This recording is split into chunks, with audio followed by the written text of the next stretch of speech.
Now I want to show you how to take any major chord and either on a 5th string root bar form or a 5th string root bar form and change those from a major chord to a dominant 7th chord.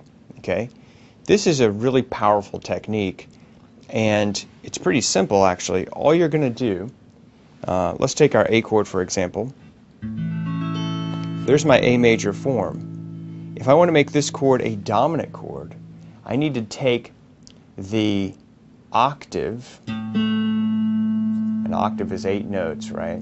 So this is the lower note. An octave above that A is going to be here.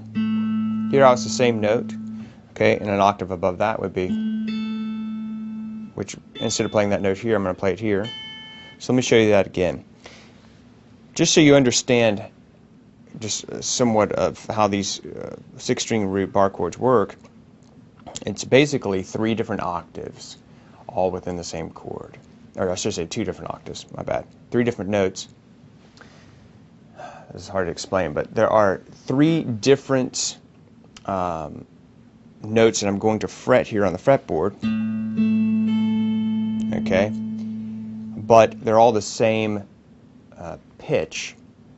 They're all A's. Okay, that's what I'm trying to get at. They're all A notes. They're just played at 3 different places on the fretboard. So this is an A, this is an A, 8 notes above that, and this is an A, 8 notes above that.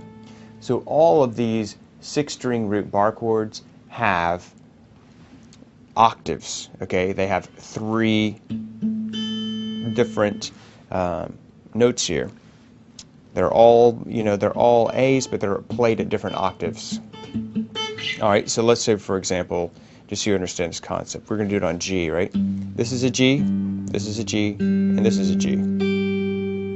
Okay, and when I use this form, I'm going to bar everything on this 3rd fret, hold down the top note, hold down the, I should say the bottom note, and then here's my G, and then there's another G. So I've got, okay, and the rest of the notes are just kind of fill-ins.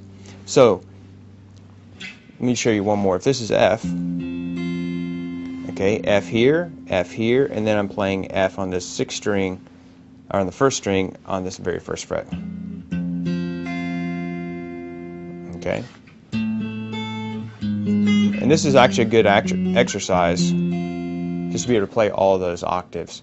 So, one exercise you could do would just be simply play each one of the notes. I'm just kind of picking them with my fingers. You can use a pick if you want.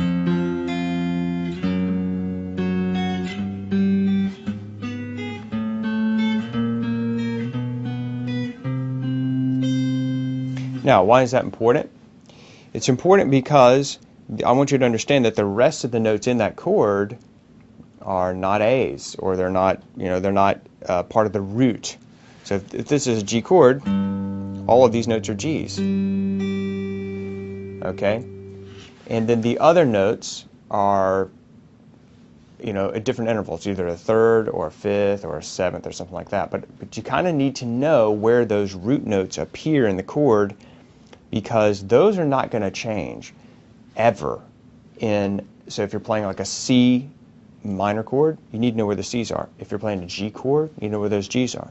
If you need to know, if you are playing a G major 7th, you need to know where G's appear in that chord. If you're playing a D 7, sharp 9, sharp 5, you need to know where D is, okay? Because being able to alter the chord to come up with a different chord, you just need to know that, okay, if I want to play a G chord, here's G, and here's G. If I want to change this chord into minor, I'm not going to alter any of those notes. I'm going to alter some other note. So in this case, I want to make this chord minor. Okay, what if I want to make this chord a minor 7th? Well, if this is a G, and this is G, and here's G, I know I'm not going to change those G's. All I'm going to do is change this 5th degree right here. Or excuse me, I'm going to change I'm going to change this octave from the G here down to the F. Okay, but this G down here has to remain, or else it changes the whole name of the chord. So I guess I sort of misled you when I said you're never going to change those G's. You're never going to change that lowest root note, I should say. Okay, so Big overarching concept. I know we just covered a lot of material, but this is the main point that you need to understand.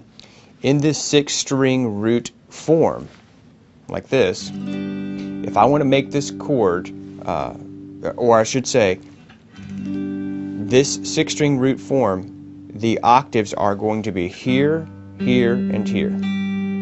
That's the most important concept that I want you to get from this whole entire thing. And that way you will know if I want to make this chord, let's say a dominant 7th, then I'm just going to take this A note and lower it a whole step. So it's going to be.